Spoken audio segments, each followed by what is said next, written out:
À partir d'aujourd'hui, nous allons nous intéresser à deux variables simultanément, en même temps donc. En effet, jusqu'à présent, on regardait une variable à la fois, donc on considérait une variable, on faisait un tableau de fréquence, puis un tableau, et on pouvait calculer les mesures de tendance centrale et de dispersion pour cette variable. Ensuite, on prenait une deuxième variable et on pouvait de nouveau calculer un tableau, un graphique et des mesures. À partir de maintenant, donc, on prend deux variables en même temps et ce qui va nous intéresser, c'est de savoir s'il existe un lien entre ces deux variables. C'est-à-dire, est-ce que l'une des deux variables a de l'influence sur l'autre? Ce type d'analyse de deux variables en simultané, c'est ce qu'on appelle l'analyse bivariée. Aujourd'hui, c'est une première introduction où on va vous montrer que finalement, pour faire les analyses bivariées et définir si, oui ou non, il existe un lien entre deux variables, le type d'analyse va dépendre de l'échelle de mesure des deux variables en question. Je vous rappelle que les échelles de mesure que nous connaissons sont les variables à échelle nominale, ordinale, à échelle d'intervalle ou de ratio. Commençons avec la lecture de votre manuel à la page 84. À tout moment, n'hésitez pas à faire une pause sur cette vidéo, puis reprendre la lecture par la suite pour suivre en même temps sur votre manuel. Dans cette page, on nous propose quelques exemples de questions qui ont été posées dans un questionnaire. Dans une étude visant à connaître la perception des gens au regard de la personnalité des magasins, on retrouvait les questions suivantes. Pour vous, le magasinage représente une activité sans intérêt, d'intérêt moyen ou de grand intérêt. Ensuite, le sexe, le niveau de scolarité, le nombre de fois où vous êtes allé magasiner le mois dernier et finalement l'âge. Pour se rafraîchir sur les échelles de mesure, pour ces variables-là, on va redéterminer les échelles de mesure associées à chacune de ces questions. Je vous propose à ce niveau de faire une pause dans votre vidéo, puis de le chercher par vous-même. Allez-y, puis refaites lecture. Voici donc la solution aux différentes échelles de mesure pour ces questions-là. Pour la première variable, l'intérêt pour le magasinage, les choix de réponse sont des mots que je peux ordonner. La variable est donc à échelle ordinale.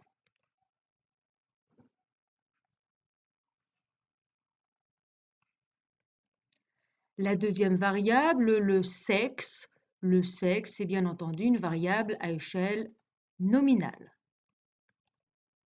Le niveau de scolarité, primaire, secondaire, collégiale, ce sont encore des mots que je peux ordonner. Donc l'échelle de mesure, encore une fois, c'est l'échelle ordinale.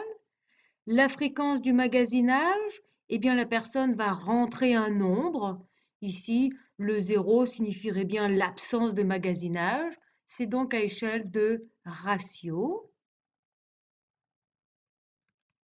Et la dernière variable, l'âge, même chose, puisque le nombre 0 correspond à pas d'âge, c'est bien l'échelle de ratio.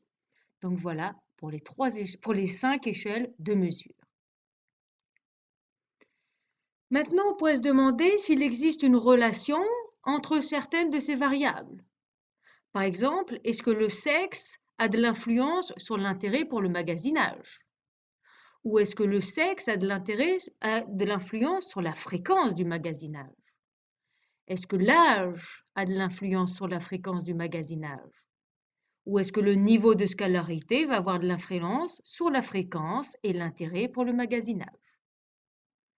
Dans ces cas-là, la variable qui subit l'influence est dite la variable dépendante.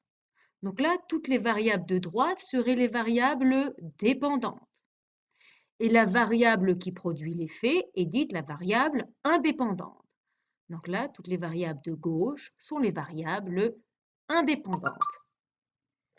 À présent, effectivement, on nous dit que le type d'analyse dépend de l'échelle de mesure des variables rencontrées. C'est ça qu'il va bien falloir se rappeler aujourd'hui. C'est donné par le tableau en haut de cette page.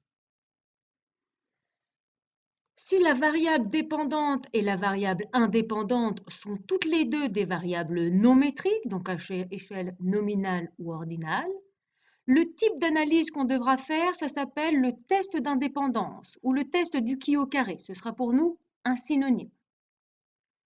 Si l'une des deux variables, indépendante ou dépendante, est non métrique et si l'autre variable est métrique, il va y avoir deux cas. Soit on va faire une comparaison de deux moyennes, ou on va faire une ANOVA. J'expliquerai un peu plus tard la différence entre ces deux tests différents. Le troisième choix qui reste, c'est lorsque les deux variables sont toutes les deux métriques. Dans ce cas-là, on va faire une analyse de corrélation. Pour savoir si on doit faire une comparaison de deux moyennes ou une ANOVA, il faut regarder le nombre de modalités de la variable non métrique. Si la variable non métrique a exactement deux choix de réponse possibles, on va faire une comparaison de deux moyennes.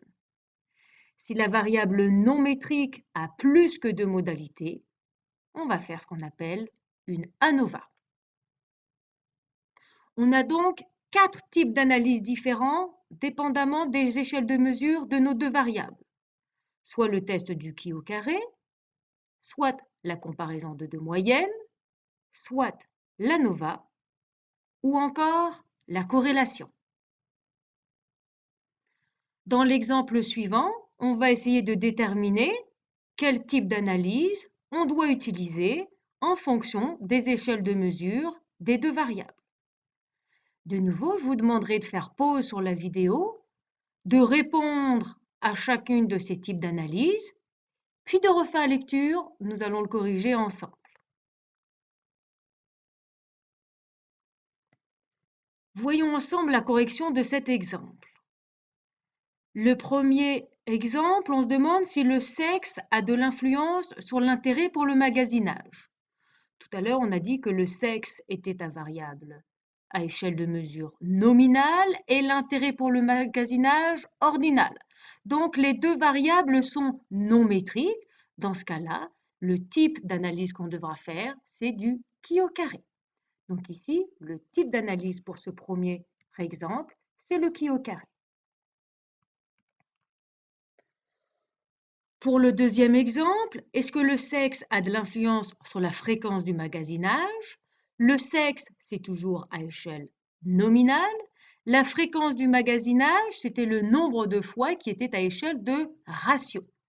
Donc là, on est dans le cas où on a une variable qui est métrique et l'autre variable qui est non métrique. Donc, deux choix, soit la comparaison de deux moyennes, soit l'ANOVA.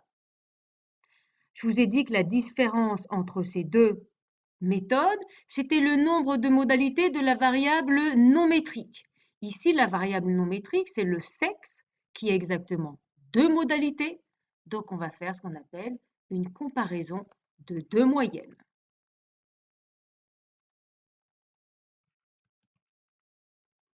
Le troisième exemple, est-ce que l'âge a de l'influence sur la fréquence du magasinage?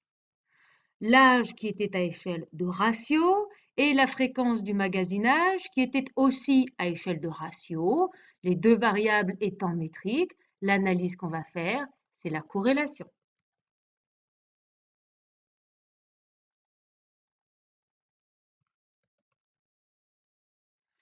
Le niveau de scolarité et la fréquence du magasinage, est-ce qu'il y a un lien entre ces deux variables? Le niveau de scolarité était ordinal, une variable non métrique. La fréquence du magasinage, ratio, métrique. Donc là, on a une variable dans les deux catégories. Il va falloir voir si on fait une comparaison de deux moyennes ou l'ANOVA. Donc regardons le nombre de modalités de notre variable non métrique. Ici, notre variable non métrique, c'est la scolarité. J'avais 1, 2, 3, 4 choix de réponse, donc 4 modalités. Donc dans ce cas-là, l'analyse qu'on va faire, c'est l'ANOVA.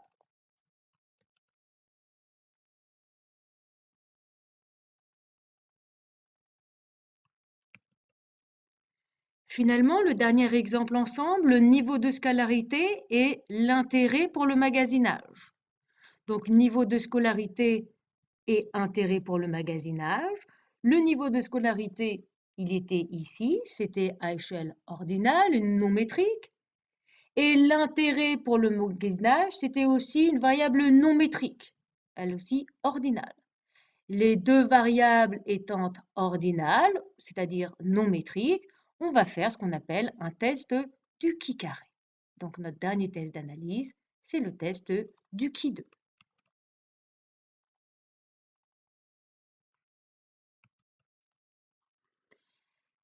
Voilà pour ce premier exemple.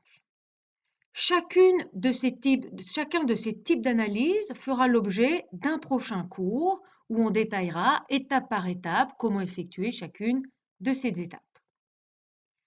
À la page suivante, vous avez un nouvel exercice. Je vous demande de le faire et je vous déposerai la correction sur Léa.